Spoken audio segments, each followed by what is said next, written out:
Bapak dan Saudara, serta anak-anak yang terkasih, segenap warga GKJ Pekalongan maupun pemirsa dimanapun panjenengan berada, kembali dalam rubrik Pelangi Sabda GKJ Pekalongan, di mana kita akan menghayati bagian dari firman Tuhan yang harapannya bisa menjadi inspirasi untuk kita menjalankan kehidupan sesuai dengan kehendak Allah.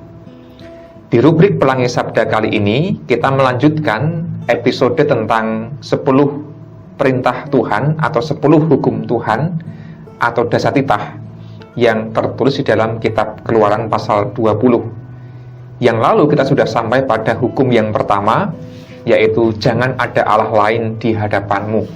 Dan kali ini kita sampai di hukum atau perintah yang kedua, yang akan saya bacakan dari kitab Keluaran 20 ayat yang keempat dan juga ayat yang kelima. Keluaran 20 ayat yang keempat dan yang kelima. Beginilah bunyinya. Jangan membuat bagimu patung yang menyerupai apapun yang ada di atas, di langit, atau yang ada di bumi di bawah, atau yang ada di dalam air di bawah bumi. Jangan sujud menyembah kepadanya atau beribadah kepadanya, sebab aku, Tuhan Allahmu, adalah Allah yang cemburu, yang membalaskan kesalahan bapa kepada anak-anaknya, kepada keturunan yang ketiga dan keempat dari orang-orang yang membenci aku. Demikian Bapak, Ibu, dan Saudara, serta anak-anak yang terkasih, sepenggal firman Tuhan mengenai hukum yang kedua yang seringkali diringkas dengan kalimat jangan menyembah berhala. Kalau kita cermati bacaan kita hari ini, paling tidak ada dua hal yang penting untuk kita cermati. Ketika kita bicara soal apa itu patung atau apa itu berhala. Ada orang-orang Kristen atau gereja yang mempraktikkan melarang warga gerejanya untuk punya patung, punya ornamen, punya hiasan, karena dianggap itu melanggar firman Tuhan. Dan biasanya dasar yang dipakai oleh sikap semacam ini adalah ayat yang keempat tadi itu. Jangan membuat bagimu patung yang menyerupai apapun yang ada di langit di atas, bumi di bawah, atau di dalam air di bawah bumi. Jadi membacanya stop sampai di sana. Jangan membuat bagimu patung yang menyerupai apapun. Maka kalau ada patung, hiasan di rumah warga gereja, kemudian ada gereja yang melarangnya, bahkan ada lukisan, disuruh nyopot dan dibuang saja. Tidak boleh ada patung apapun, tidak boleh ada lukisan apapun, karena itu dianggap sebagai berhala. Tentu praktek semacam ini masih ada, meskipun barangkali sedikit. Dan kalau kita ingat praktik semacam itu, mengingatkan kita pada sikap para zending Belanda misalnya pada awal-awal mengabarkan kekristenan di Indonesia, termasuk yang ada di Jawa. Waktu itu ada banyak sekali pelarangan yang didasarkan pada perintah Allah, ditakutkan bahwa apa yang dipraktikkan oleh orang-orang Jawa itu termasuk dalam kategori penyembahan berhala. Misalnya, orang-orang Jawa yang punya pusaka, punya keris, punya tombak, dan sebagainya itu diminta untuk membuang, karena itu adalah iblis, itu adalah berhala. Nggak boleh orang Kristen punya keris, dan seterusnya. Bahkan yang di dinding rumahnya ada misalnya wayang atau hiasan apapun, diminta untuk melepas, karena itu semua adalah bertentangan dengan firman Tuhan. Hukum yang kedua ini, itu paradigma zending yang sudah berlalu. Tentu sekarang zaman sudah berubah, namun barangkali masih ada orang-orang Kristen yang punya pandangan semacam itu, masih menganggap bahwa benda-benda itu dianggap sebagai berhala yang mengkhawatirkan keimanan orang Kristen. Nah, kalau kita cermati kalimat lengkapnya, Bapak, Ibu, dan Saudara yang terkasih, kita tidak bisa berhenti hanya pada ayat yang keempat sebenarnya. Jangan membuat bagimu patung yang menyerupai apapun.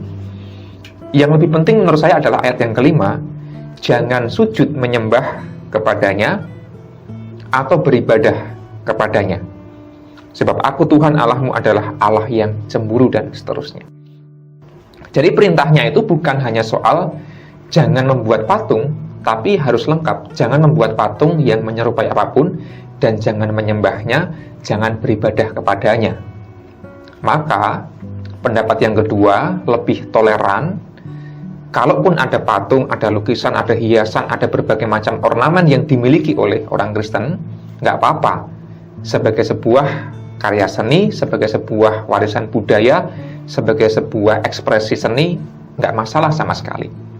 Yang menjadi masalah adalah ketika patung, benda-benda itu, apapun itu ornamennya, kemudian disembah dan umat beribadah kepadanya. Ayat yang kelima tadi.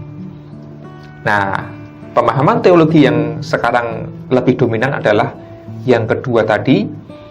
Kita sebagai orang Kristen boleh memiliki benda apapun. Yang dilarang adalah ketika kita menyembah benda-benda itu, menyembah barang-barang itu, karena yang disembah hanyalah Tuhan Allah.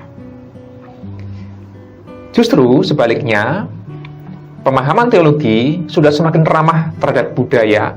Bahkan produk-produk budaya termasuk barang-barang seni kebudayaan dihargai, dijadikan sarana untuk memuliakan Tuhan, untuk bisa menjadi wahana bagi umat bisa menumbuhkan spiritualitasnya kepada Allah. Bukannya menghalangi, malah bisa membantu umat semakin dekat dengan Tuhan. Wayang dulu dilarang, sekarang banyak dipakai oleh gereja untuk justru mewartakan sabda Tuhan misalnya.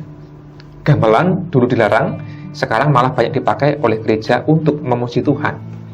Dan lain sebagainya, dan lain sebagainya. Nah, kembali ke firman Tuhan yang kedua, jangan membuat patung dan jangan menyembah, jangan beribadah kepadanya, mengingatkan kita pada peristiwa Israel yang ada di lereng Gunung Sinai waktu itu, yang membuat patung lembu emas ketika Musa sedang berjumpa Allah di Gunung Sinai. Dan kemudian Tuhan Allah murka dan menghukum bangsa Israel waktu itu dengan perintah jangan membuat patung dan jangan menyembah beribadah kepadanya. Karena hanya Yahweh, hanya Tuhan Allah yang pantas disembah.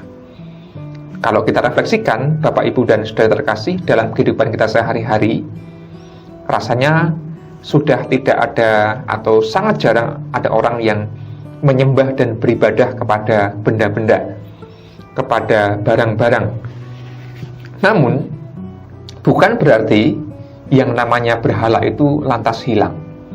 Berhala itu dari kata idol, maka ada kata idolatri. Idol itu artinya sesembahan, junjungan begitu. Dan barangkali kita tidak ada yang punya patung-patung, hiasan-hiasan yang kita sembah dan kita beribadah kepadanya. Namun bukankah ada banyak hal yang berpotensi menjadi idol dalam kehidupan kita, menjadi idolatri? Di saat kita menggantungkan hidup kepadanya, di saat kita memusatkan perhatian kepadanya, di saat kita mencurahkan perhatian kita kepada sesuatu itu. Sekali lagi, mungkin bukan patung, bisa berupa kekayaan, bisa berupa kepandaian kita, bisa berupa jabatan, bisa berupa popularitas, atau hal-hal yang menurut dunia itu baik dan bahkan menggiurkan. Terkadang orang menjadi lupa menyembah kepada Tuhan ketika ada hal-hal lain yang baginya menjadi pusat perhatian. Maka kita perlu berwaspada atas tanda kutip berhala-berhala yang terus muncul seiring perkembangan zaman, termasuk segala kecanggihan teknologi yang juga rawan menimbulkan penyembahan kepada berhala. Nah, Bapak, Ibu, dan Saudara terkasih, firman Tuhan pada hari ini mengajarkan kepada kita bahwa satu-satunya pihak yang pantas disembah dan kita beribadah mengabdikan hidup kita kepadanya hanyalah Tuhan saja.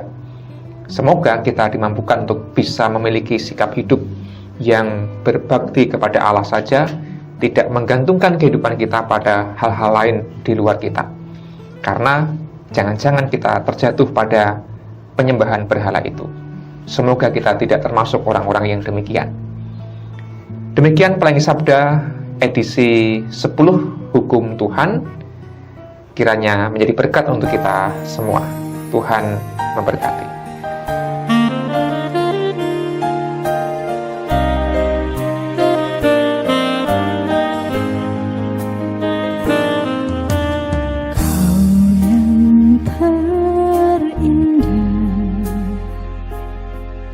Di dalam hidup ini tiada Allah Tuhan yang seperti Engkau, besar perkasa penuh kemuliaan. Kau yang termanis di dalam hidup ini, ku cinta Kau lebih dari segalanya.